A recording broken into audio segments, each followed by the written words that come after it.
Masmavi Mutfakta'ya hoş geldiniz. Sevgili arkadaşlarım, bugün son derece hafif, ipek gibi kremasıyla sütlü tatlı tarifim var. Son derece lezzetli. Hemen başlıyorum. İyi seyirler dilerim. Tarifimiz için 5 su bardağı sütümüzü tenceremize alalım. Kullandığım su bardağı ölçüsü 250 milimdir. Açıklama bölümüne yazacağım ama sesli olarak da ifade etmek istedim.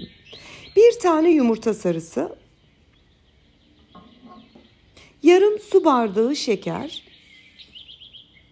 3 yemek kaşığı nişasta, buğday da olur, mısır nişastası da olur, hiç fark etmez. 3 yemek kaşığı un. Onu da şöyle size ne kadar aldığımı görmeniz için direkt göstererek kaseye ekliyorum, tencereye ekliyorum. Bütün malzemeleri pürüzsüz olacak şekilde güzelce karıştıralım. Yani hiç pürüz kalmasın. Karıştırdıktan sonra baktınız ki un da tamamen erimiş, ocağa pişirmeye alabiliriz. Yine sürekli karıştırarak ocakta pişirmeye başlayalım. Lütfen burada sürekli karıştırın. Baktınız ki ocağınız çok hızlı, altını biraz kısın ki dibine tutmasın. Ben bu geçiş dönemini de çektim kameraya. İlk önce topak topak oluyor. Daha sonra piştikten sonra pürüzsüz bir kıvama geliyor. Bakın sevgili arkadaşlarım, bu kıvama gelecek. Hiçbir topak yok. Göz göz kaynadı. 1 dakika daha kaynatıp ocaktan alalım. Kıvamı da oldukça koyu. Ocaktan alıyorum. 1 dakika daha kaynattık çünkü unun kokusu tamamen gitsin. Ve sıcak kremamızın içerisine 100 gram beyaz çikolatamızı ilave edelim. 1 paket vanilya şekeri ekleyip güzelce karıştıralım. Hemen belirteyim, kremamız sıcak olduğu için çikolata eriyecektir. Sevgili arkadaşlarım, siz merak etmeden söyleyeyim, tarifimizde tereyağı yok. Sadece beyaz çikolata ekliyoruz. Tamamen erittik. Gördüğünüz gibi çikolata hiçbir şekilde içinde yok. 1 dakika gibi bir sürede tamamen erimişti. Şimdi hazırladığımız kremamızı bir kaseye alalım. Kıyısını, köşesini bir düzeltelim ve buzdolabına soğumaya bırakalım. Siz bu işlemi tencerede de yapabilirsiniz. Ben kaseye boşalttım. Nasıl kolayınıza gelirse. Yüzeyini düzelttim ve bir streç folye ile hava almayacak şekilde, yani folyeniz kremaya temas etsin. Hiç boşluk kalmasın. Bunu yapmamızın sebebi kabuk bağlamaması içindir.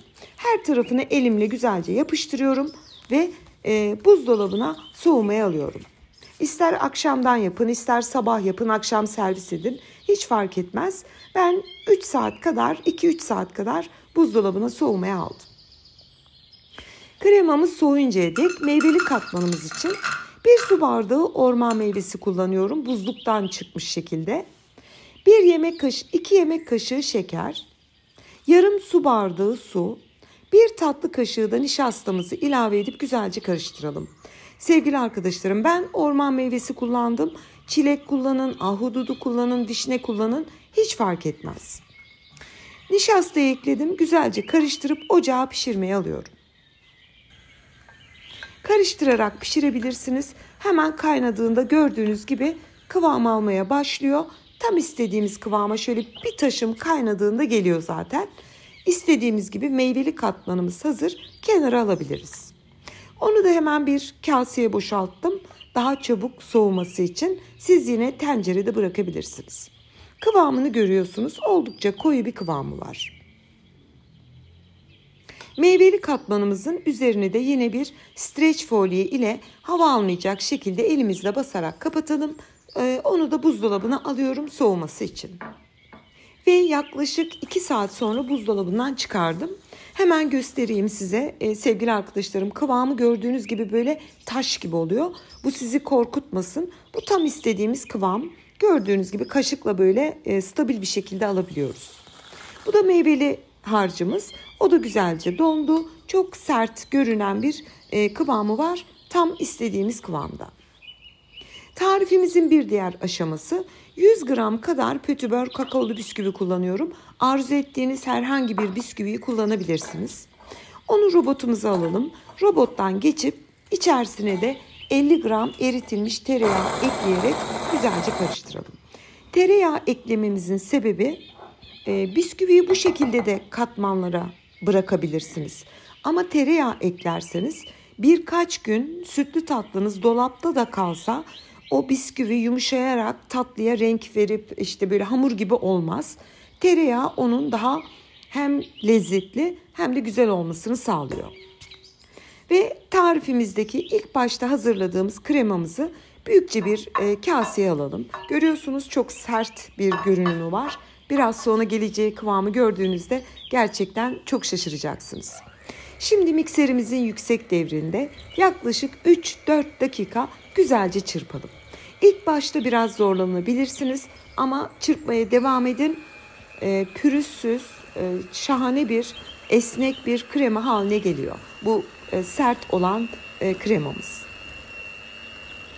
Yaklaşık bir 4-5 dakika kadar çırptım. Bakın sevgili arkadaşlarım, kendini bıraktı ve şimdi tam istediğimiz kıvama getirdik.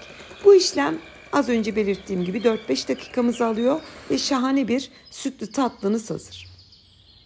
Ben size şöyle yakında göstermek isterim. Bakın sevgili arkadaşlarım, içerisine tereyağı eklemedik, çikolata ekledik. O ayrı bir lezzet ve aroma ekliyor. Tekrar o sert kremayı çırptığınızda bir işlem gördüğü için çok akışkan, tülbent gibi, ipek gibi diyoruz biz, bir kremaya sahip oluyorsunuz. Ve meyveli katmanımızı da şöyle bir kaşıkla bir karıştırın, bir harmanlayın. Yani şekil almıştı ya, amacımız burada onu biraz yumuşatmak. Ve bütün malzemelerimizi hazırladık. Ben tatlıların bir kısmını böyle ayaklı kupta servis edeceğim. Bir kısmını da böyle minik cam kavanozlarda servis edeceğim. Çok büyük bir avantaj, onu da belirtmek isterim. Cam kavanozun ağzını da kapatıp dolaba alabilirsiniz. İlk önce bir tatlı kaşığı hazırlamış olduğumuz bisküvi ekliyorum. Üzerine hazırladığımız kremamızdan ilave edelim. Şöyle biraz yayalım. Kremanın kıvamına dikkatinizi çekerim. Bu 3 tane kupun tam ortasına gelecek bölüme bir tatlı kaşığı hazırladığımız o meyveli harcımızdan ekleyelim. Sütlü tatlılarda bir meyve kullanırsanız, yani bu şekilde işlem görmüş bir meyveli katman, hem uzun süre muhafaza edebilirsiniz, hem suyunu salmaz, hem rengini salmaz. Aslında bunlar çok küçük püf noktaları ama taze meyveden bu şekilde işlem görmüş meyveli katmanı tercih edelim. Yani daha güzel bir sonuç alırız. Tekrar en üstüne, aralarına göz kararınız, sağına soluna biraz meyveli, biraz sade kremamızdan ekleyerek en üstüne de yine bisküvili harcı dökerek bitiriyorum. Bu arada bisküviyi döktüğünüz an kaşığınızın ters tarafıyla basarak dümdüz hale getirin. Bisküvi yapışmadığı için de çok güzel bir form alıyor. Ve kalan bütün kremaları da şöyle hızlı çekimle gösteriyorum. Kavanozlara pay ettim. Az önce de belirttiğim gibi sevgili arkadaşlarım, bu kavanozlar sütlaç yapmak, sütlü tatlı, magnolia hepsi için çok iyi oluyor. Çünkü kapağını kapatıp dolaba kaldırın. Çok çok uzun süre muhafaza edebiliyorsunuz. Lezzeti de bozulmuyor. Bu arada kremanın görünüşü ve lezzeti gerçekten çok güzel. Bütün kavanozlara da aynı şekilde dönüşümlü olarak krema, meyveli harç ve en üstüne de bisküvimizi, tereyağlı bisküvimizi ekleyerek bu şekilde kapağını kapatıp buzdolabına alıyorum. En az 3 gün taptaze kalıyor, 4 günü de zorlar diyebilirim. Ve bütün tatlılarımız sunum için hazır. Sizlere şöyle bir gösteriyorum ve büyük bir zevkle doku testine geçiyorum. Özellikle sevgili arkadaşlarım, Ramazan yaklaşıyor. İftarın üstüne sütlü tatlılar çok güzel ve hafif oluyor. Aklınızda bulunsun, çok pratik bir şekilde yapabileceğiniz prenses tatlısı diyorum ben buna. Çünkü içinde çikolata var, tereyağı kullanmadık. Kıvamına dikkatinizi çekerim. Çok çok lezzetli, böyle ağzınıza aldığınız anda eriyen nefis bir tatlı oluyor. Şimdiden yapacak tüm izleyicilerime afiyet, bal, şifa olsun diyorum. Yeni tariflerimde görüşmek ümidiyle. Hoşça kalın.